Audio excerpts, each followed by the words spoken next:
కూటమి ప్రభుత్వం ఏర్పడి 2 ఏళ్లు గడిచిందని సంబరాలు చేసుకుంటున్న కూటమి నేతలు ప్రజా సమస్యల పరిష్కారంపై దృష్టి సారించాలని అనంతపురం మాజీ మేయర్ మహమ్మద్ వసీం సూచించారు. అనంతపురం జిల్లా వైసీపీ కార్యాలయంలో ఆయన విలేకరులతో మాట్లాడుతూ కూటమి నేతలు ఎన్నికల సమయంలో అనేక హామీలు గుప్పించి అధికారంలోకి రాగానే ఏ ఒక్క హామీని అమలు చేయకుండా ప్రజలకు వెన్నుపోటు పొడిచారని విమర్శించారు. 2 ఏళ్లలో ఏమీ చేయకపోగా కూటమి పాలనకు 2 ఏళ్లు అంటూ సంబరాలు చేసుకుంటున్న తీరును చూసి ప్రజలంతా నవ్వుకుంటున్నారన్నారు. 2 ఏళ్ల కూటమి ప్రభుత్వ పాలనలో నగరంలో ప్రజా సమస్యలను పట్టించుకోకపోవడంతో పాటు పారిశుద్ధ్య నిర్వహణ అస్తవ్యస్తంగా తయారైందని ఆయన విమర్శించారు. అంతేకాకుండా 2 రోజులుగా కురుస్తున్న వర్షాల వల్ల అధికారులు ప్రజాప్రతినిధులు ముందస్తు చర్యలు చేపట్టకపోవడం వల్ల అనేక ప్రాంతాలు చెరువులను తలపిస్తున్నాయని విమర్శించారు. అంతేకాకుండా కాలువలు పొంగి అనేక ప్రాంతాల్లో ఇళ్లలోకి వరదపు నీరు చేరి ప్రజలు ఇబ్బందులు పడుతుంటే మీరు సంబరాలు చేసుకోవడం హాస్యాస్పదంగా ఉందన్నారు.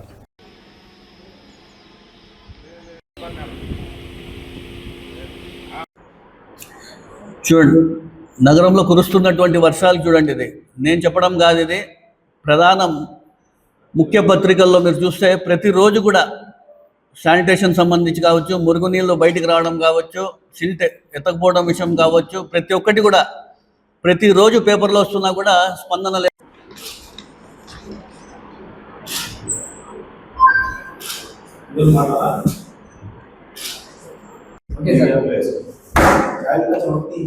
అందరికి నమస్కారం. అందరికి నమస్కారం. కూటమి ప్రభుత్వం అధికారంలోకి వచ్చి 2 సంవత్సరాలు అయిన సందర్భంగా కూటమి నేతలందరూ కూడా ఏ విధంగా సంబరాలు జరుపుకుంటున్న విషయం కూడా మనందరూ కూడా ఈ మధ్యకాలంలో చూస్తున్నాం.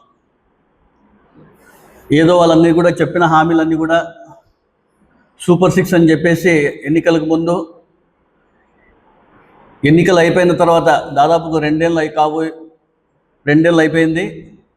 ఆ 2 ఏళ్లలో సూపర్ 6 అన్నీ కూడా మేము అన్నీ కూడా ఫుల్ ఫ్లెడ్జ్గా అమలు చేసేసామన్నట్లుగా వాళ్ళు ఏ విధంగా సంబరాలు జరుపుకుంటున్న విషయం కూడా ప్రజలందరూ కూడా ఒకసారి గమనించాలి.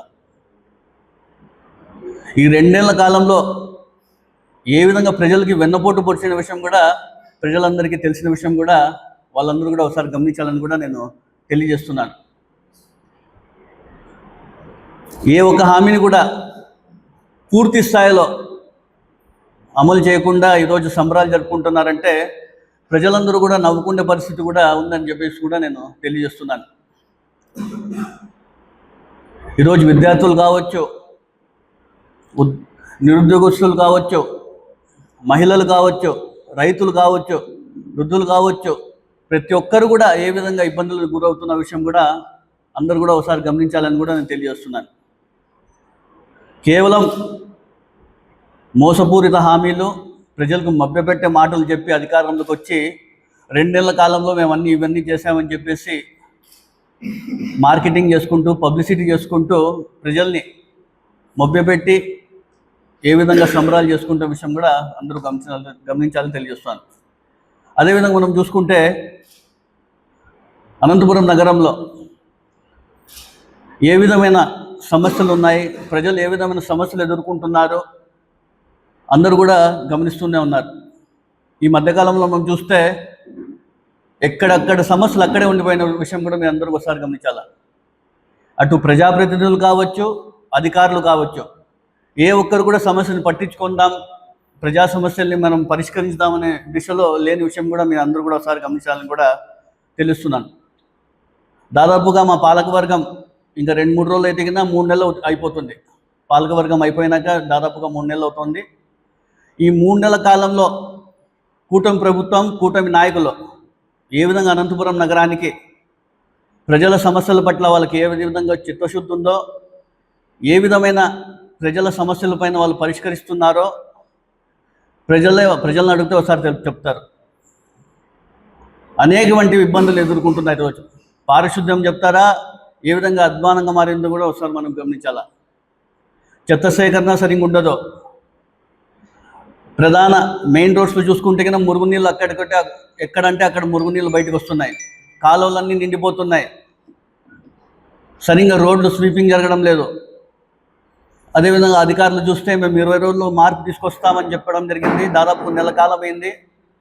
ఇక్కడ ఉన్నటువంటి అధికారులు ఏ విధమైన చర్యలు తీసుకుంటున్నారో విషయం కూడా నాకు తెలియని పరిస్థితి. అదేవిధంగా చూసుకుంటే మొన్నటి రోజున శనివారం రాత్రిన కురిసిన వర్షానికి మనం చూసుకుంటే అనంతపురం నగరం అంతా ఏ విధంగా అస్తవ్యస్తమైన విషయం కూడా మనం అందరూ ఒకసారి గమనించాలి.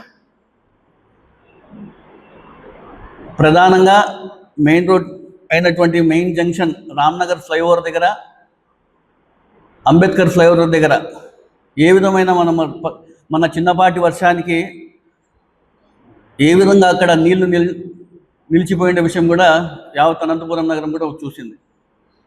దాదాపుగా మోకాలు నడుము వరకు నీళ్ళంతా కూడా ఉన్నాయంటే ప్రజాప్రతినిధులు ఏం చేస్తున్నాడు, ఇక్కడ ఉన్నటువంటి అధికారులు ఏం చేస్తున్నారు కూడా నేను వాళ్ళందరినీ కూడా ప్రశ్నిస్తున్నాను, మీ అందరికీ తెలియజేస్తున్నాను. నడుము